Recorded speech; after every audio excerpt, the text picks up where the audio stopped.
ইরানে যুদ্ধের আবহে কাজে গিয়ে বাড়ি ফিরতে পারছেন না নদিয়ার 3 ব্যক্তি। উৎকণ্ঠায় পরিবার। ইরানে সোনার কাজে গিয়ে আটকে পড়েছেন নদিয়ার শান্তিপুর পৌরসভার গোপালপুর দক্ষিণ পাড়ার 3 ব্যক্তি। জানিয়ে গভীর উৎকণ্ঠায় রয়েছেন তাদের পরিবার। যুদ্ধ পরিস্থিতির কারণে তাদের বাড়ি ফেরার পূর্ব নির্ধারিত টিকিট বাতিল হয়ে গেছে। আটকে পড়া ব্যক্তিদের মধ্যে রয়েছেন একই পরিবারের 2 ভাই, আশরাফুল শেখ ও আপিরুল শেখ, যারা 2.5 বছর ও 1.5 বছর আগে ইরানে যান সংসারের হাল ফেরাতে সোনার কাজে। তৃতীয় ব্যক্তি তাদের প্রতিবেশী সাবির আলী, ইরানে যান 1 বছর আগে। পরিবারের সদস্যরা জানান, টিকিট নিশ্চিত হওয়ার পরও যুদ্ধের কারণে তারা দেশে ফিরতে পারেননি। ফোনে যোগাযোগ করতে গেলেও তা সবসময় সম্ভব হচ্ছে না। তাদের সাথে বারবার পরিবার যোগাযোগ করার চেষ্টা করলেও সম্ভব হয়ে উঠছে না। কেউ 7 দিন আগে পরিবারের সঙ্গে শেষবার কথা বলেছেন, কেউ 2 দিন আগে। ক্রমাগত মোবাইল ও টেলিভিশনের মাধ্যমে যুদ্ধ সংক্রান্ত খবর দেখে আতঙ্কে রয়েছেন পরিবারের সদস্যরা। তারা সরকারের কাছে দ্রুত হস্তক্ষেপ ও তাদের প্রিয়জনদের নিরাপদে দেশে ফিরিয়ে আনার দাবি জানিয়েছেন। দিদি, কি নাম আপনার? সাফিয়া বেগম। আপনার স্বামীর নাম? আশরাফুল শেখ। আপনার স্বামী কোথায় গিয়েছে এবং কতটা? ইরানে আছে, ও 2.5 বছর ধরে আছে। এবার ও বাড়ি আসার তো কথা ছিল, কিন্তু এই যুদ্ধের কারণে ও আসতে পারছে না। আর আমরা তো যোগাযোগও করতে পারছি না, ও যোগাযোগ করতে পারছে না, একদমই যোগাযোগ নেই। 5-7 দিন ধরে একদমই যোগাযোগ নেই। আর এই তো ফোনে খবরে দেখছি, টিভিতে দেখছি, দেখে তো খারাপ লাগছে যে এরকম পরিস্থিতি দেখে মনে হচ্ছে বাড়ির লোক বাড়ি চলে আসুক, যেহেতু একদমই যোগাযোগ হচ্ছে না। আমরা চাই বাড়ি চলে আসুক। লাস্ট কবে যোগাযোগ করতে পেরেছেন? তাও 7-8 দিন হবে।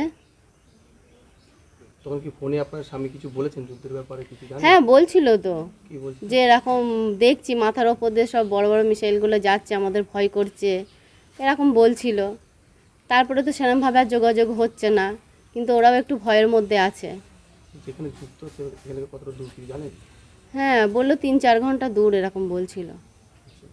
কি কাজে গেছেন ওখানটায়? সোনার কাজে গেছে। কত বছর আগে গেছেন? এই তো 2.5 বছর। এর আগে ওখানে যাওয়ার কারণটা কি? এর আগে কি কাজ করতেন? এর আগে তো আমাদের দেশেতেই আমাদের দোকান ছিল, কিন্তু সেরকম চলে না, সেই হিসাবে ও গিয়েছে বাইরে। ওরা কে কে গেছেন ওখানটায়? আছে তো ওরা দাদা ভাই দুজনাই আছে ওখানে। আপনার পরিবারে কে কে রয়েছেন, মানে কতজন রয়েছেন আপনার পরিবারে বলতে আমার ছেলে আর আমরা দুজনা, এমনি আমার শাশুড়ি আছে। এই যে যোগাযোগ করতে পারছেন না, এখন কতটা আতঙ্কে রয়েছেন? এবং না, চিন্তায় তো সত্যিই আছি, চিন্তায় খুবই আতঙ্কে আছি। এসব দেখে তো ভালোও লাগছে না, মানে খাওয়া দাওয়া উঠে গেছে এরকম। কবে আসার কথা ছিল বাড়িতে? আশা ছিল আমাদের ঈদের সময় তো আসার কথা ছিল। এই মাঝ যে আমাদের বকরি গেছে, ও সেটা তখন আসার কথা ছিল, কিন্তু এইসব কারণে তো আসতে পারলো না। টিকিট হয়েছিল?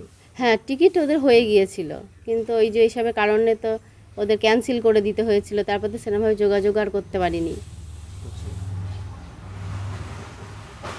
কি নাম আপনার দিদি? সাফিয়া বেগম।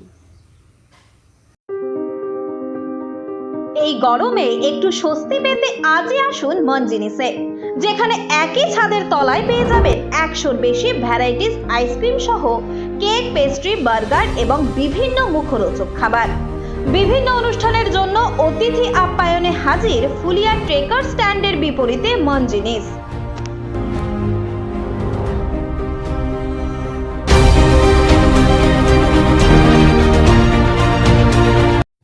এই খবরটি নিবেদন করছেন Barsha medicare chemist and druggist centre.